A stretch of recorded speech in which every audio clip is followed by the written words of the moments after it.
سکتا ہے, 40واں منایا جا سکتا ہے؟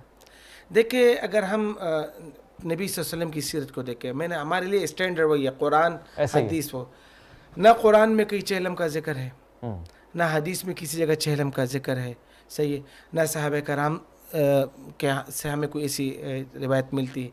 تو میں تو نہیں کر سکتا میرے نزدیک. تو پھر آپ کیوں چہلم مناتے ہیں؟ میں دیکھیے ہم چہلم میں کیا کرتے ہیں, آپ جا کے میں آپ کو دعوت دیتا ہوں, آپ آگے چہلم میں دیکھ لیں, سارے بیٹھ کے روتے ہیں بس. چہلم میں کیا کرتے ہیں, میں عرض کرتا ہوں ابھی, چہلم میں کیا کرتے ہیں, روتے ہیں. اب عاشورے پہ کیا کرتے ہیں, روتے ہیں. 10ویں پہ, سویم پہ, تیجے پہ, جو بھی آپ اس کو نام دیں, 25 قسم کے نام ہیں مختلف جو کراچی میں قومیتیں پائی جاتی ہیں, ہر ایک کا اپنا لفظ ہے. کرتے کیا ہے سوال یہ اس میں, ہم امام حسین علیہ السلام پہ گریہ کرتے ہیں, حاضہ ہوا خلاص. اس میں جو ہے امام حسین صاحب کے گریے کا جو طریقہ کار ہے, ٹھیک ہے, ان کا ذکر مصائب سن کے, ذکر مصائب علماء اہل سنت ذکر کرتے رہیں, خود گریہ بھی کرتے رہیں. مسئلہ یہ ہے کہ جو فرما رہے ہیں کہ ہمارے پاس جو ہے نا وہ کوئی روایت موجود نہیں ہے. بات یہ ہے کہ ہم نے وہ دن کا نام رکھ دیا 40واں, ٹھیک ہے, یا 10واں. 10 دن گزر جانے پہ, 20 دن گزر جانے پہ, 20واں, 30واں, ایک ماہی سے ماہی, بھئی آپ نام دو اس کو, ہمیں نام سے کوئی اعتراض نہیں. لفظ 40 سے ہمیں کوئی ایشو نہیں ہے. ہمیں پرابلم یہ ہے کہ جو عمل انجام دیا جا رہا ہے وہ ہو سکتا ہے, آپ اس عمل میں اگر کوئی خرافات نکالیں تو پھر حرام کہیں گے ہم بھی اس کو. اس عمل میں ایک مسئلہ ہے نا, میں عرض کرتا ہوں, مجھے بات کر لیجیے. صحیح مسلم میں روایت موجود ہے, جب شہدائے احد, ٹھیک ہے, ان پہ احد والیوں نے گریہ کرنا شروع کیا, شہدائے احد کے جو ورثہ تھے, تو نبی اکرم صلی اللہ علیہ وآلہ کا جملہ موجود ہے, یہ صحیح مسلم میں موجود ہے, اما حمزۃ فلا بواکی لہ. یہ صحیح مسلم کی عبارت ہے, نبی اکرم کا فرمان مقدس موجود ہے کہ سب شہداء کو رونے والیاں موجود ہیں, لیکن حمزہ, میرے چچا حمزہ پہ کوئی رونے والی نہیں ہے. اگر یہ عمل بدعت تھا رونا, تو نبی تو منع کرتے, نبی تو دعوت دے رہے, پھر سارے شہداء کے ورثاء نے کہا بھائی اپنے شہداء کو چھوڑو تاکہ حمزہ پہ گریہ کرو.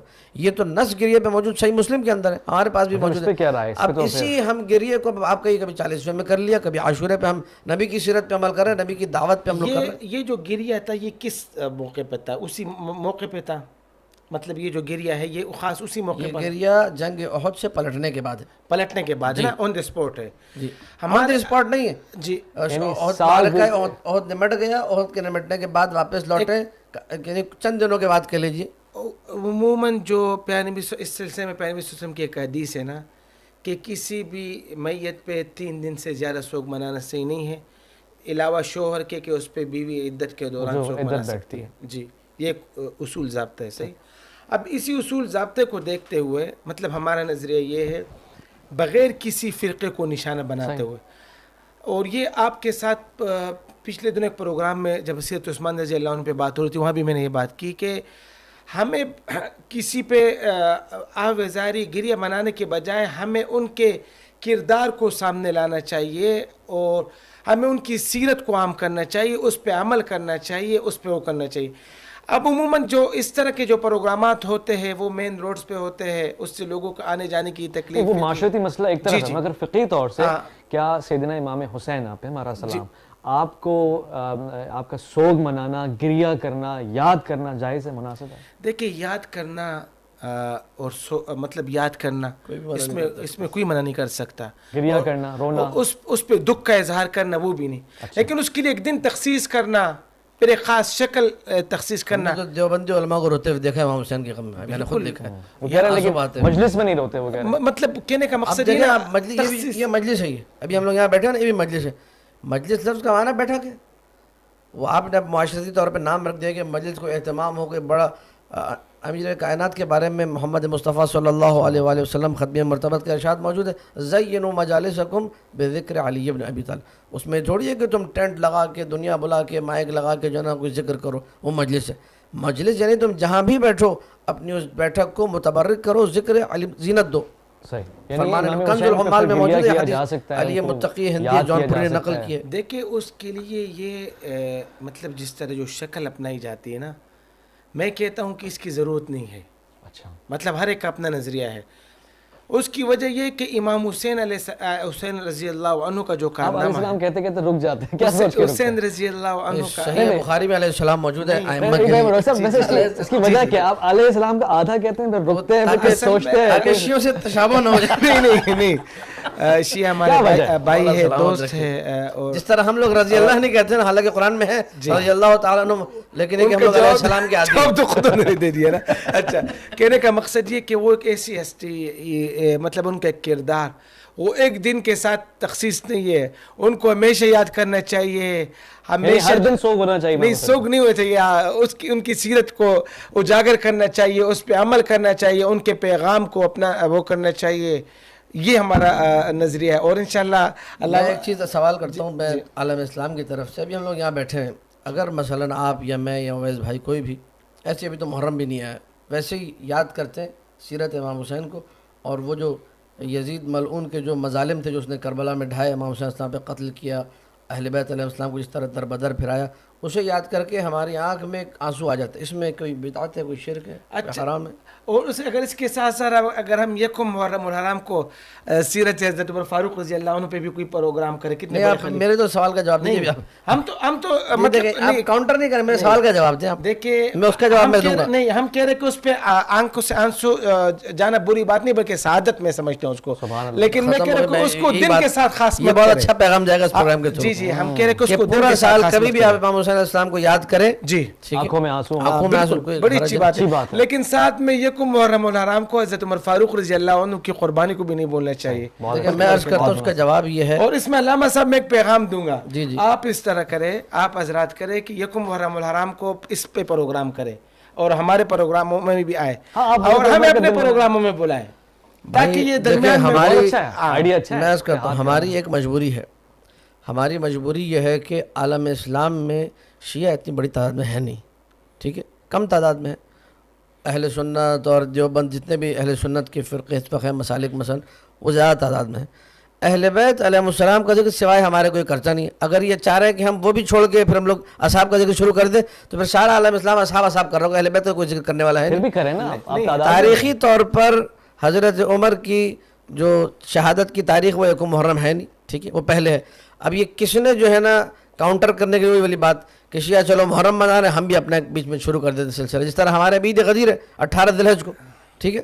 حضرت عمر نے سب سے پہلے یہ الاوائل میں امام ثعلبی نے لکھا ہے، یہ ثعلبی نے، ٹھیک ہے، ابو ہلال عسکری نے، بڑے بڑے علماء نے لکھا ہے اس کو کہ بخن سب سے پہلے آگے کس نے کہا جی؟ حضرت عمر نے کہا. تو حضرت عمر جس دن کو مبارکباد دینے والا دن سمجھتے ہیں، ٹھیک ہے، بے عنوان عید کے، ہم اگر یہ عید مبارکباد وہ کہیں جی آپ سوگ منائیں حضرت عثمان غنی کا، یہ کاؤنٹر کرنے کی کوشش ہے.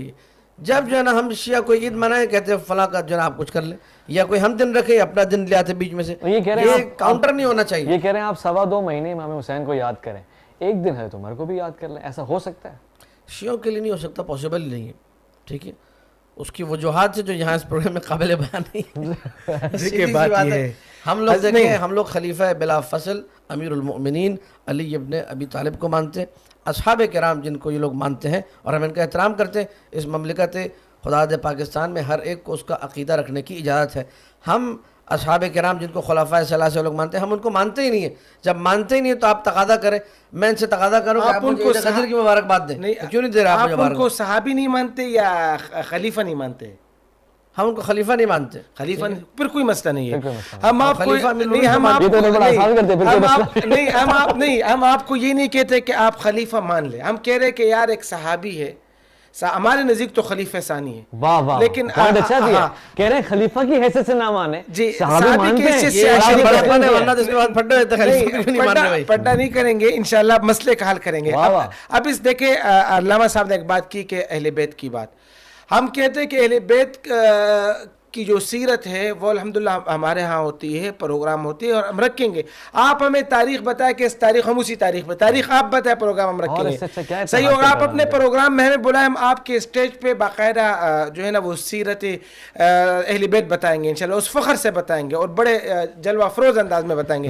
اس سے اچھا پیغام کیا ہو سکتا ہے؟ ایک دیوبندی عالم دین شیعہ عالم کو کہہ رہا ہے کہ آپ جب بولیں گے، جس دن بولیں گے میں اہل بیت. لیکن آپ یہ تو دیکھیں قدیم ایام سے جاری رہا، بلکہ میں اس سے زیادہ ان کو بتاؤں، شاید ان کے علم میں نہ ہو، کہ صرف دیوبندیوں اور سنیوں یا دیگر مسالک کی بات نہیں ہے. جو عیسائی تھے، جو پنڈت، ہندو پنڈت، وہ تک آ کے چوکوں پہ چوراہوں میں مجالس کرتے رہے. بندہ حقیر نے ساہیوال میں شام غریبہ سے خطاب کیا، مین چوک پہ، وہاں عیسائیوں کا جلوس نکلا ہوا تھا. عیسائی لوگ آگے ذکر امام حسین علیہ السلام کر رہے تھے, عیسائی لوگ آگے ماتم کر رہے تھے, ٹھیک ہے, ہندو آگے شریک تھے. کیا عاشور کے جلوس میں کراچی میں ہندوؤں کے تعزیے نہیں آتے؟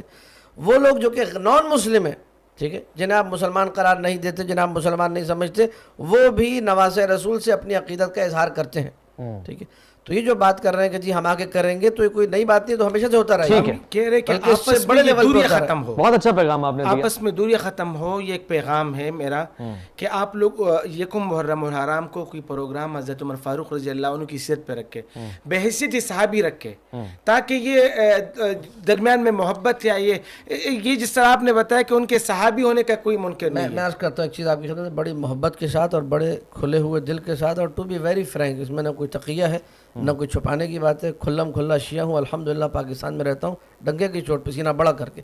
اس میں مجھے کوئی عار نہیں کہنے میں کہ بات جو ہوگی نا تقریب کی, وہ مشترکات پہ ہوگی. حضور اچھی طریقے سے جانتے ہیں کہ ہم شیعہ حضرات حضرت عمر کو نہیں مانتے. تو اگر آپ کہیں گے کہ میں حضرت عمر کے فضائل آ کے بیان کروں تو میں تو کبھی یہ کام کر ہی نہیں سکتا. وہ کہہ رہے ہیں شیعوں کی رغبت میں ہے ہی نہیں کہ آپ صحابی تو مانتے ہیں. صحابی میں بہت دوسرے سارے صحابہ ہیں جن کا ہم لوگ احترام کرتے ہیں, ان کے لیے ہم آگے فضائل رکھیں گے. حضرت سلمان کا ہماری مجالس میں ذکر ہوتا ہے, حضرت ابوذر کا ذکر ہوتا ہے, لیکن یہ کہ جو معاملات کچھ تاریخی رہے جس کی وجہ سے شیعوں کے دل میں حضرت عمر کے لیے محبت نہیں ہے, واضح طور پہ اعلان کرتے ہیں ہم لوگ, ٹھیک ہے. اب ان کے فضائل ہم کیسے پڑھیں, یہ اچھی طرح جانتے ہیں. در سیدہ پہ آنا حضرت عمر, اس پہ میرے خیال میں اس موضوع پہ نا بات ختم کر لیں. ٹھیک ہے, اس موضوع پہ بات ختم کر لیں, کیونکہ مشترکات پہ بات ہونی چاہیے. عمر فاروق رضی اللہ عنہ کا بہت بڑا مقام ہے ہمارے. ٹھیک ہے, میں اس اتفاق کرتا ہوں, ایک الگ موضوع ہے, ہم قبور کی طرف جا رہے تھے.